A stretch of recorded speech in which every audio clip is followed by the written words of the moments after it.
Слава Ісусу Христу! Продовжуємо слухати поради, слухати підтримку від Августина. Слухати його теж життя, шлях навернення.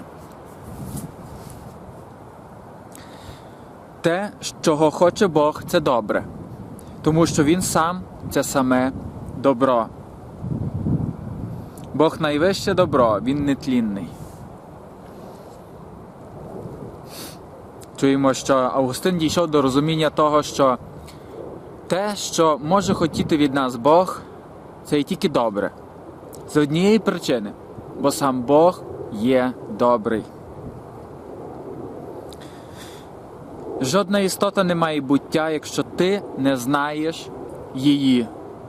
Якщо Бог не знає чогось, когось, то це не існує. І ми існуємо тільки тому, що Бог нас знає. Тільки тому, що Бог нас запланував. Тільки тому, що Бог був під час нашого творіння. Жодна істота не має буття, якщо ти не знаєш її.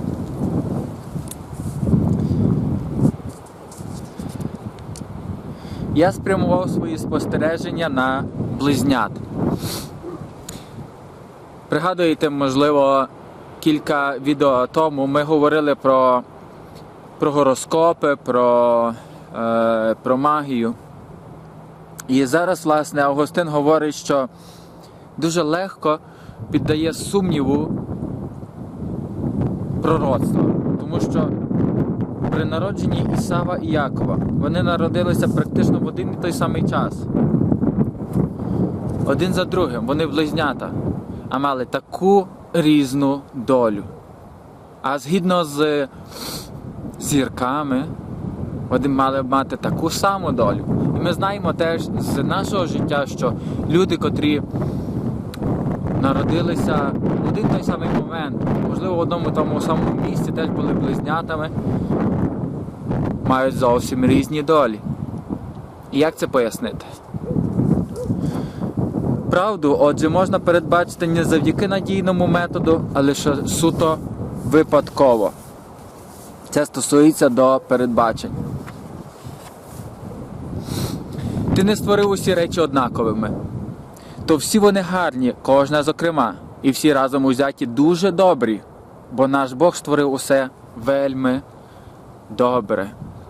Пригадуєте, коли Бог створював світ, Він створив землю, небо, створив тварин, рослин, людину і сказав, що усе це є дуже добре.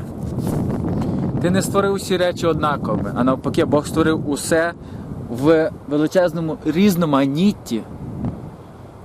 Жодна людина не є така сама, і жодне дерево не є таке саме. Ми, можливо, в комп'ютерній графіці можемо зробити такі самі дерева, але в природі не знайдемо. І всі вони гарні, кожна зокрема, кожна квітка, і всі разом узяті дуже добрі. Чому? Бо наш Бог створив усе вельми добре. Хліб, який дуже смакує здоровому, завдає шкоди хворому піднебінню. А хворим очам стає ненависним світло, яке таке любить здоровим. Так само справедливість твоя не подобається нечестивим. Дуже гарне порівняння в стилі, як Ісус порівнював, коли Ісус давав притчі, то щось подібного застосував Августин. Він каже, що хліб може дуже добре смакувати, коли людина здорова, але завдавати шкоди хворому піднебінню. А хворим очам стає ненависне світло, котре так люблять здорові очі. І чому він це говорить? Бо так само справедливість твоя, каже до Бога, не подобається нечестивим. Тобто, ті, хто далеко від Бога, ті, хто чинять, можливо, не згідно з Святим Письмом, їм не подобається те, що говорить християнин, те, чого він дотримується. Чому? Бо це так само, як світло для нездорового ока. Воно разить, воно болить.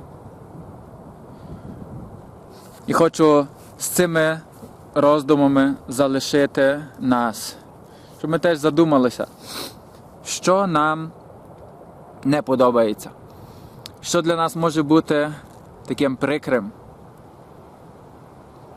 якесь, можливо, напоумлення, якесь, можливо, звернення уваги на те щось, що ми робимо недобре. Тільки для того звернення уваги, щоб покращити, змінити своє життя, щоб більше нам не шкодило це світло Христове нам. Хай Боже благословення перебуває над усіма нами. З Богом! Слава Ісусу Христу!